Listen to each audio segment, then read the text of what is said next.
Dimirwans, Sofia, Sagala, Dimas Muhammad, Joen, FFFF. Pak, mohon maaf, mau tanya, boleh jelaskan pendekatan, kerangka, teori, dan metode penelitian? Wah, ini pertanyaannya langsung borongan.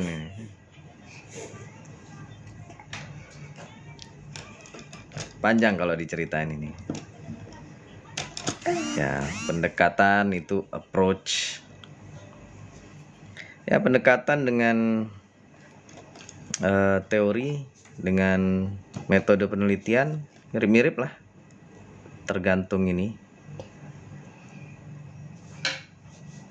Ya, mirip-mirip sih, Mas. Jadi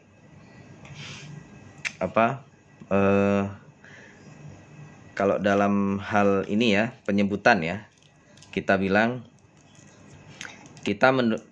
metode penelitian kita menggunakan pendekatan kualitatif, approach gitu. Nah, nggak masalah ya, bisa seperti itu. Dan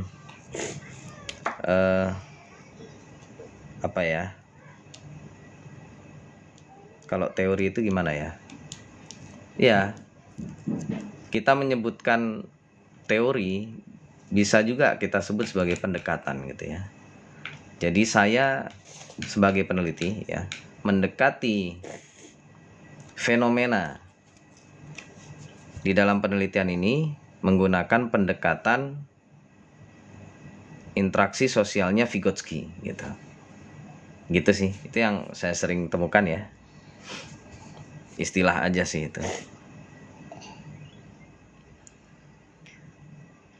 Ya, kalau kerangka apa? Framework ya. Ya, sama aja sih. Sama aja.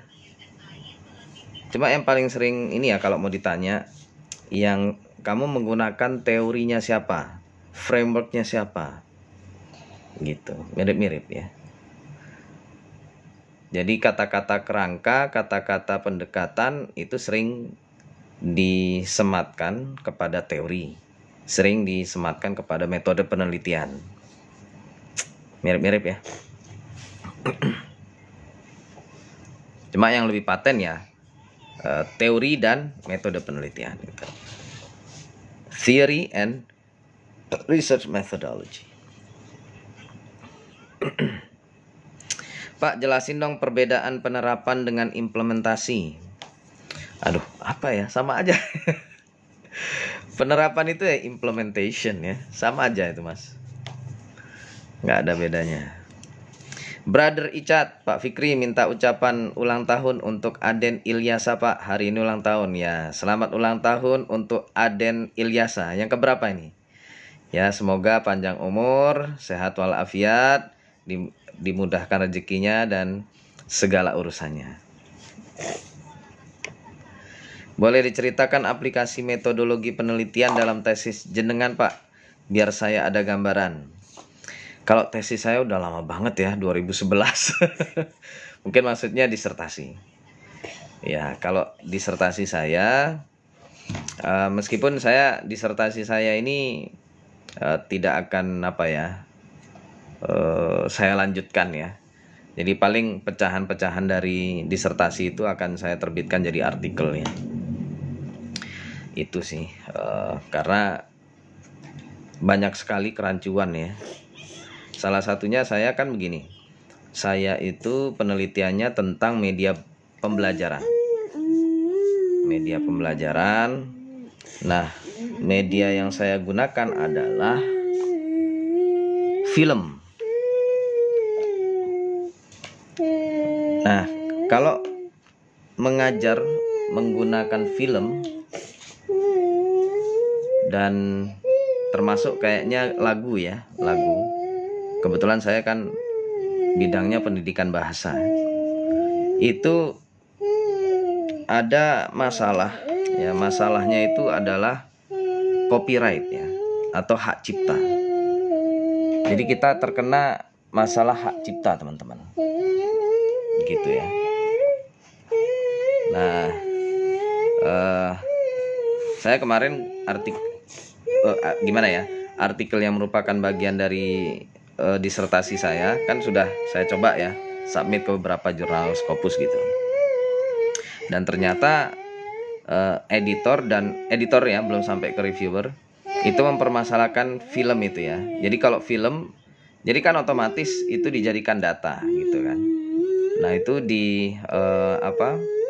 dipermasalahkan kalau Anda akan menyebutkan film atau menjadikan bagian dari film ya, scene film sebagai data penelitian dan akan dipublikasikan, Anda harus punya izin dari pemilik film gitu.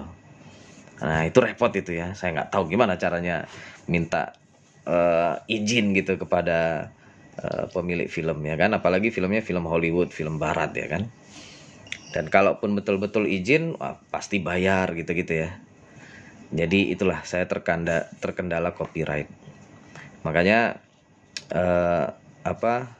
ada halangan ya. Jadi kayaknya agak susah mau dilanjutkan itu. Oke, itu. Terus kalau menerapkan metode penelitian ya tergantung ya metode penelitian apa dulu. Apa saya? Kalau saya dalam meneliti ataupun menulis artikel teman-teman, saya menggunakan metode yang disebut dengan ATM gitu ya, adopsi lah istilahnya. Jadi amati, tiru, modifikasi. Jadi kalau Anda ingin menerapkan metode penelitian, menerapkan teori yang betul dan benar, itu ya caranya ikuti saja model teks gitu ya istilahnya ya, kalau saya teks model gitu ya. Jadi teks artikel ataupun disertasi, tesis terserah. Tapi kalau disertasi, tesis, sebaiknya disertasi ataupun tesis yang dari kampus-kampus di luar negeri. Karena lebih lebih kredibel lah, lebih bisa dijadikan rujukan. Mohon maaf, dibandingkan disertasi ataupun tesis, apalagi skripsi yang ada di Indonesia. Ya, sementara sih masih kayak gitu. Jadi contoh saya menggunakan disertasi saya itu metode penelitiannya menggunakan lesson study. Nanti kalian cari sendiri ya, lesson study itu seperti apa. Jadi lesson study itu masih bagian dari penelitian kualitatif. Lebih tepatnya, lesson study itu masih bagian dari action research. Atau kalau kalian guru ya, kalian pasti kenal dengan PTK, penelitian tindakan kelas. Ya, itu dalam bahasa Inggrisnya disebut dengan classroom action research. Jadi lesson study itu masih bagian dari situ. Nah, ya saya menerapkannya ya mengikuti disertasi dari luar negeri ya. Cuma kebetulan lesson study yang saya maksud itu belum ada sama sekali yang melakukan. Hampir ya sebenarnya belum ada sama sekali, karena saya menerapkan lesson study kepada mahasiswa S1 pendidikan gitu. Nah sementara yang jadi lesson study itu saya jadikan metode penelitian. Sementara ada satu disertasi dari Australia, saya lupa kampusnya, Queensland atau mana, dan itu kebetulan orang Indonesia juga. Dia penelitiannya terhadap mahasiswa pendidikan matematika, ya masih pendidikan juga gitu ya. Nah, lesson study didudukkan bukan sebagai metode penelitian sama dia, tapi didudukkan sebagai jadi mahasiswa itu diajarkan menggunakan lesson study. Ya, jadi lesson study itu dijadikan objek penelitiannya, gitulah kira-kira ya. Nah, jadi bagaimana mahasiswa yang merupakan mahasiswa program pendidikan, artinya calon guru, itu menerapkan lesson study gitu. Jadi agak berbeda di situnya ya. Kalau saya lesson study saya dudukkan sebagai metode penelitian saya, kalau dia lesson study dijadikan sebagai objek penelitiannya gitu. Ya, dan itu panjang ya kalau mau dilanjutkan. Nah, ini makasih nih yang sudah tap tesisku action research ini. Wah, mantap ini. Ya, action research. Jadi action research itu payung besarnya ya. Nah, saya lesson study-nya gitu. Sedikit aja buat kalian yang penasaran lesson study itu apa. Lesson study itu adalah sebuah metode ya, metode apa ini namanya? Pembelajaran ya, metode pembelajaran yang berbasis riset ya. Pertama berbasis riset, terus yang kedua yang mengadopsi apa ya, metode kolaboratif. Jadi mengajar secara kolaboratif, terus sekaligus meneliti secara kolaboratif. Nah, itu di dalamnya ada yang disebut dengan lesson study team ya, tim lesson study. Nah, jadi kalau action research saja secara umum itu penelitian yang dilakukan di dalam kelas terhadap muridnya sendiri, terhadap mahasiswanya sendiri. Nah, lesson study itu penelitian sekaligus apa ini namanya, pembelajaran secara tim ya, secara kolaboratif. Nanti di dalamnya contoh ya, kalau saya memiliki tim lesson study terdiri dari 5 orang. 5 orang dari 5 kampus yang berbeda ya. Ini sama-sama dosen di program studi pendidikan ya. Saya nggak nyebut pendidikan apanya ya. Yang pasti pendidikan bahasa gitu. Nah, 5 orang ini ya, 5 orang ini melakukan yang disebut dengan pertama desain pembelajaran ya. Jadi desain pembelajaran itu dilakukan bersama-sama, begitu ya. Nah, terus yang setelah mendesain pembelajaran bersama-sama, yang kayak gitu saya nggak nampak nanti itu om-omnya. Halo bocil. Ya. Terus yang kedua, setelah mendesain, penerapannya secara bersama-sama. Cuma nanti ya, contoh saya ini berlima orang, ini 5 dosen yang berbeda dari 5 kampus yang berbeda. Nah, desainnya ini sama ya, desainnya atau lesson plan-nya, atau kalau di kampus itu disebut dengan RPS ya, rencana pembelajaran semester ya kalau nggak salah ya. RPS ya sama gitu ya, anggaplah 1 semester gitu pembelajarannya. RPS-nya sama, terus desain pembelajarannya sama. Pokoknya sama persis lah. Tapi penerapannya dilakukan oleh masing-masing dosen ini atau guru ini. Ya, jadi masing-masing guru itu menerapkan desain yang sama. Nah, itu sebenarnya beberapa kampus sudah mulai menerapkan ya lesson study, entah mereka sadar atau tidak ya. Kalau di kampus saya yang dulu, saya dulu pernah ngajar di salah satu kampus UIN ya. Nggak usah saya sebutkan. Nah, di situ ada yang disebut dosen pengampu ya, jadi tim dosen pengampu satu mata kuliah gitu ya. Itu sudah mirip dengan lesson study ya, sistem ininya, sistem pembelajarannya. Tapi kurang satu ya, satunya apa? Satunya dijadikan lahan untuk penelitian. Itu aja sih yang belum. Ya, kayak eksperimen ya, mirip-mirip ya, mirip-mirip. Itu bagus, itu menarik ya. Itu berakar kepada teori interaksi sosialnya Vygotsky ya. Vygotsky itu nama depannya apa ya, sampai lupa saya.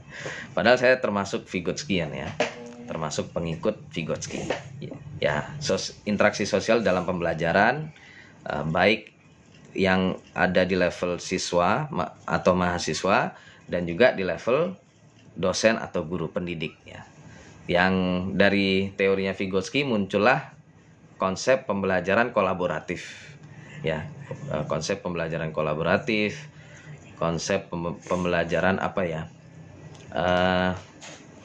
ya kolaboratif atau apa gitu ya, ada istilah yang lain.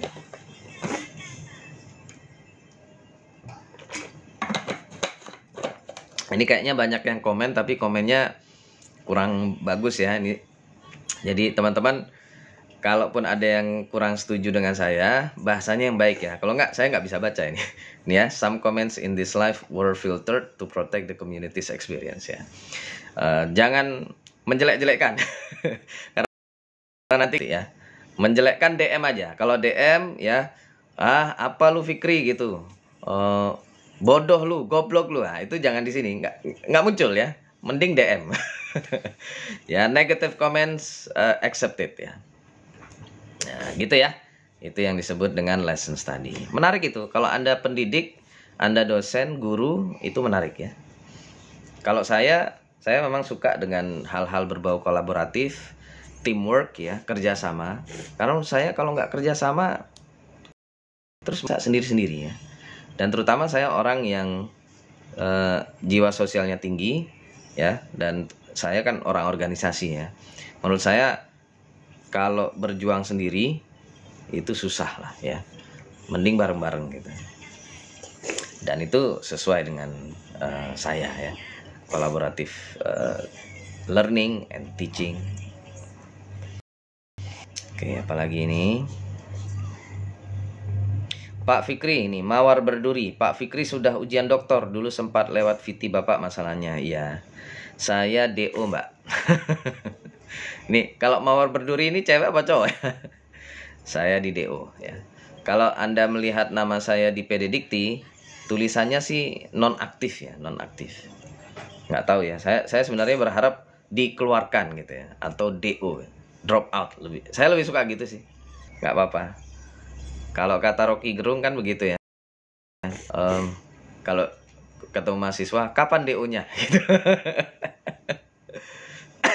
Saya salah satu fans Rocky Gerung ya. Orang pinter itu. Dia nggak perlu gelar profesor. Dia kemampuan berlogikanya, kemampuan berretorikanya, komunikasinya itu sudah melebihi profesor. Dan saya suka orang-orang yang kayak gitu. Kayak Gus Dur ya, Gus Dur itu nggak punya ijazah doktor S3, tapi pemikirannya sudah melebihi profesor. Begitulah. Pendekatan atau metode. Nah itu tadi ya, jadi kalau bagi saya pendekatan itu bisa disematkan kepada metode, bisa metode penelitian, disematkan kepada teori juga bisa, sama. Pendekatan itu kan apa ya, sama dengan sudut pandang gitu ya, sama aja. Cuma yang lebih paten itu adalah dua ya, jadi teori sendiri, metode penelitian sendiri. Nah ini nggak bisa disamakan. Teori ya teori, metode penelitian metode penelitian. Nggak ada teori yang bisa dijadikan metode. Itu berbeda. Cuma kayak tadi ya, saya menjadikan lesson study sebagai metode penelitian. Sementara orang Indonesia ini yang disertasinya juga kebetulan tentang lesson study di program studi pendidikan matematika atau pendidikan calon guru matematika, itu lesson study-nya dijadikan objek penelitian ya. Jadi bagaimana mahasiswa calon guru ini menerapkan lesson study, itu mereka.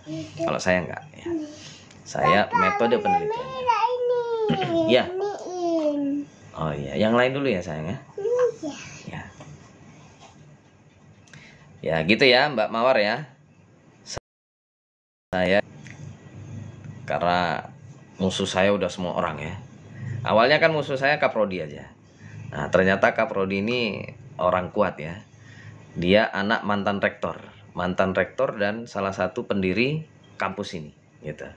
Meskipun kampus negeri ya, kampus negeri, tapi nepotismenya sangat kuat ya. Oh iya, sangat kuat. Jadi ya itulah, saudara-saudaranya pada ngebelain. Tapi kalau kalian berharap ada ini ya, ada informasi yang berimbang ya. Kan ini ceritanya yang berkuar-kuar cuma saya ya. Nah, dan Anda jangan berharap banyak ya. Mereka nggak akan berani muncul. Saya berani muncul ya. Dan nggak masalah, satu kampus orang ya, dosen, staf, rektor, wakil rektor itu, anggaplah 1.000 orang itu ya, berhadapan dengan saya sendirian, saya berani saya. Ya, bukan bertarung ya, bukan apa namanya, kalau bertengkar ya kalah lah saya 1.000 lawan 1. Tapi gitu ya, kita adu kebenaran gitu ya. Tapi dibuat live ya, di syuting gitu ya, ditunjukkan kepada masyarakat, ke publik. Nah, saya berani. Jangan kayak kemarin itu ya, saya sendirian lawan 4 pengacara, 4 apa 5 pengacara, terus 5 pimpinan kampus. Jadi 10 orang lawan 1 orang. Nah, sayangnya ya, saya ngerekam, ada rekaman suaranya ada. Itu aja agak dramatis ya waktu saya rekam itu ya. Saya disuruh jangan direkam itu. Kalau nggak saya ambil HP-nya gitu. Kata salah satu wakil dekan ya. Loh, saya kalau nggak boleh ngerekam, saya mending pergi aja ini, Bu gitu. Ini hak saya untuk merekam kejadian ini. Saya merupakan korban gitu-gitulah ya. Nggak akan berani, mereka nggak akan berani memblow up masalah ini. Nggak bisa ini apa? Nggak mau. Tunggu mama aja, yang lain aja, warna yang lain aja. Kan banyak itu yang lain. Ya. Nah, gitu ya teman-teman ya.